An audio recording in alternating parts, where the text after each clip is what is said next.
professor Marcos, do Departamento de Física de Materiais e dos programas de pós-graduação em Física e Ciência e Engenharia de Materiais da UFAM.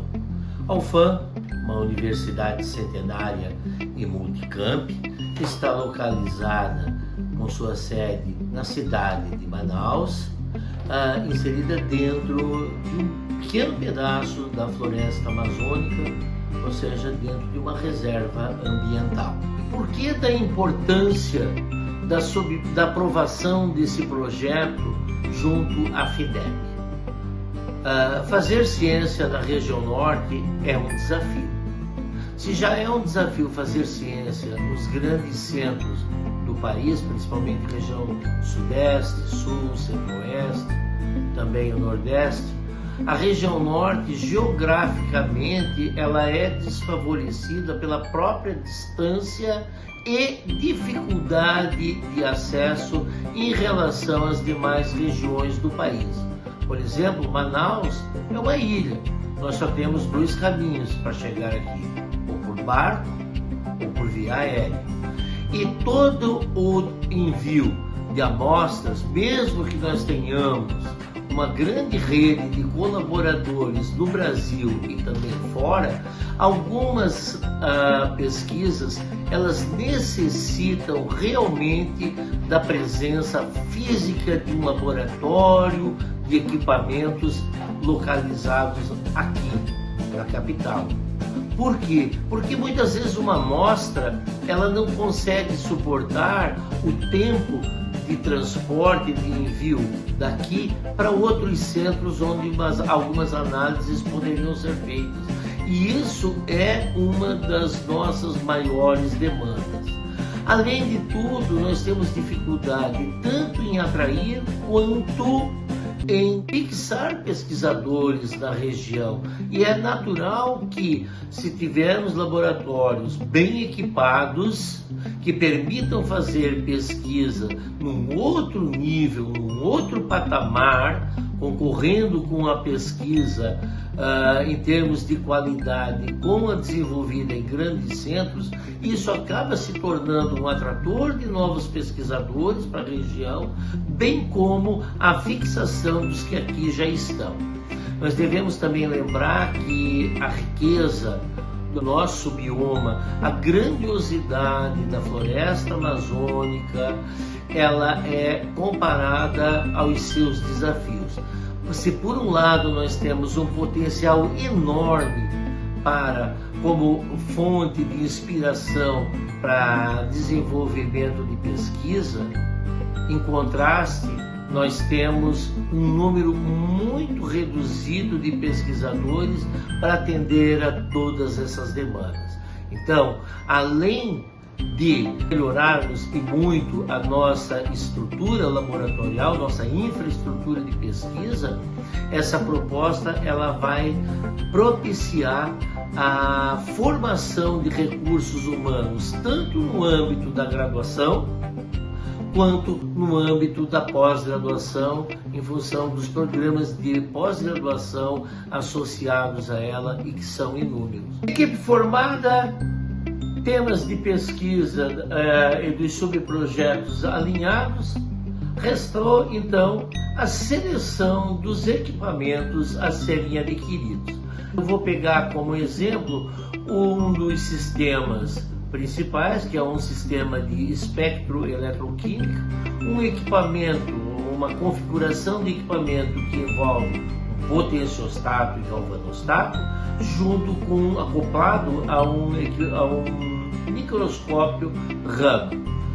Em linhas gerais, o que esse sistema nos permite e de que forma ele pode atender as demais linhas de pesquisa, subprojetos dentro desse projeto maior? O potenciostato galvanostato ele nos permite estudar todo e qualquer processo, reação química que envolva a transferência de elétrons, processos que nós chamamos tecnicamente de reações rápidas. Exemplo, nós temos uma superfície metálica e observamos que ela está sofrendo corrosão por conta do intemperismo. nós podemos estudar exatamente o que está acontecendo e a partir daí propor ações para reduzir corrosão.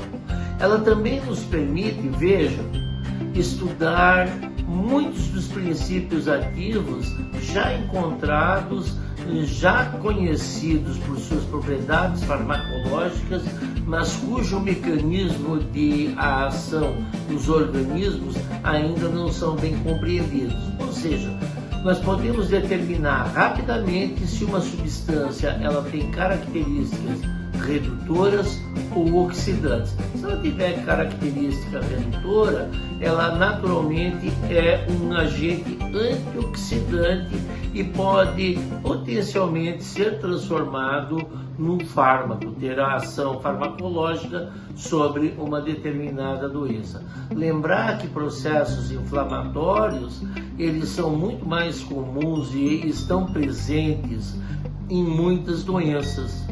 Por exemplo, diabetes, obesidade, etc. Então, são muitos os processos inflamatórios que assolam as pessoas e, com isso, nós podemos trazer, quem sabe, um pouco mais de conhecimento e propor tratamentos alternativos.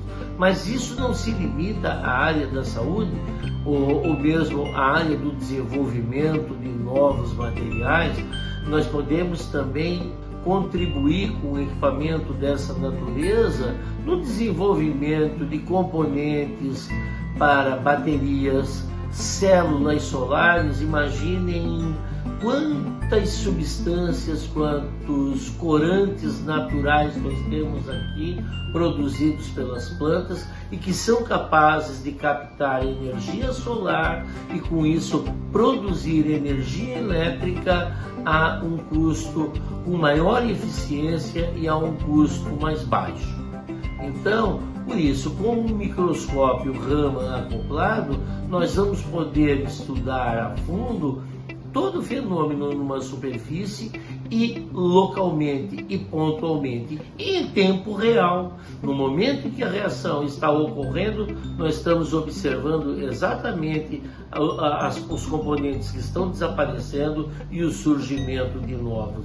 E isso é uma fonte inesgotável de informações que também, por sua vez, acaba alimentando a pesquisa teórica, que nos gera novos modelos, que nos traz insights para novos experimentos, delineamento de novos experimentos. E todos os demais equipamentos solicitados nessa proposta seguiram esse mesmo raciocínio. Nós tivemos como prioridade buscar equipamentos que possam atender as várias áreas do conhecimento e que tenha também a finalidade multiusuário. E também estaremos formando recursos humanos dentro da nossa própria região e que, por sua natureza, pelas próprias condições, acabarão se fixando aqui na região norte. E com isso, certamente, conseguiremos diminuir um pouco a assimetria entre a pesquisa da região norte e demais regiões do país.